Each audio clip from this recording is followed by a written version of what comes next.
Think about your last 3 significant relationships, not the surface details, not the names or the faces, the feeling, the dynamic, the role you played, the role they played, the way it started with such intensity, the way it ended with the same specific kind of pain. If you are honest, and this requires real honesty, there's a pattern. The people were different. The story was different.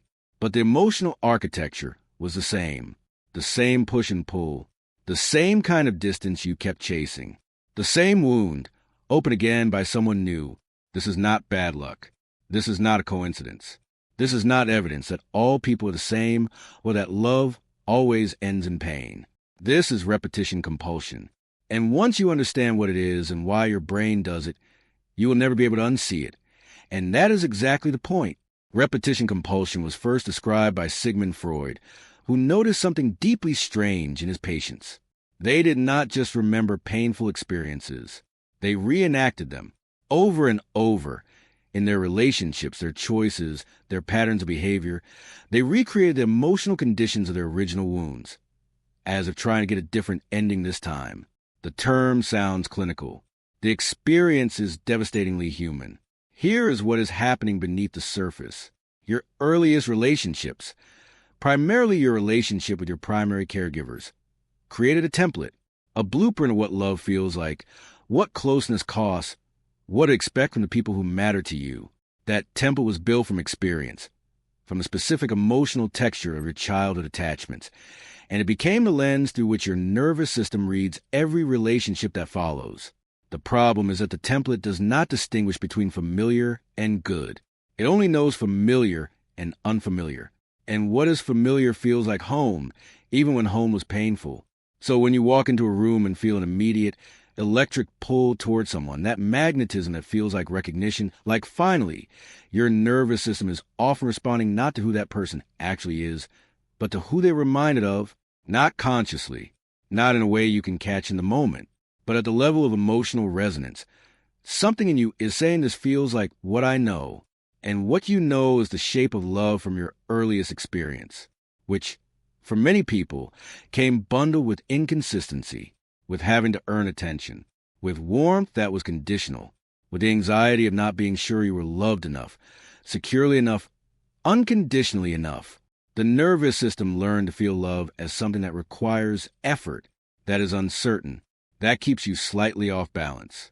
And so the person who offers you steady, simple, uncomplicated warmth, the person who texts back, who shows up, who does not make you wonder, feels flat, feels like something is missing, because your nervous system compares everything to the original template, and that template was charged with the specific electricity of anxious love. This is the cruelty of the repetition compulsion. It does not feel like a wound seeking to repeat itself. It feels like chemistry. It feels like fate. It feels like recognizing someone you have always been waiting for, and you've been waiting for them, but not for the reasons you think. You have been waiting for another chance to resolve what was never resolved. Another chance to be finally chosen by the person who feels like the one who withheld. Another chance to earn the love that once felt conditional. The compulsion is not toward pain. It is toward resolution. Your psyche is trying desperately and unconsciously to rewrite the original story, to go back into the wound with a new person wearing the old emotional costume, and this time get a different ending. It almost never works, because the person you chose was chosen for their resemblance to the original wound, not for their capacity to heal it. Seeing the pattern does not automatically end it, but it changes your relationship to it in ways that matter enormously.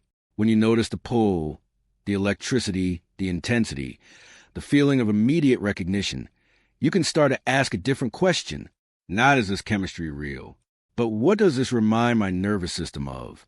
Not why do I feel so drawn, but what in my history is being activated right now?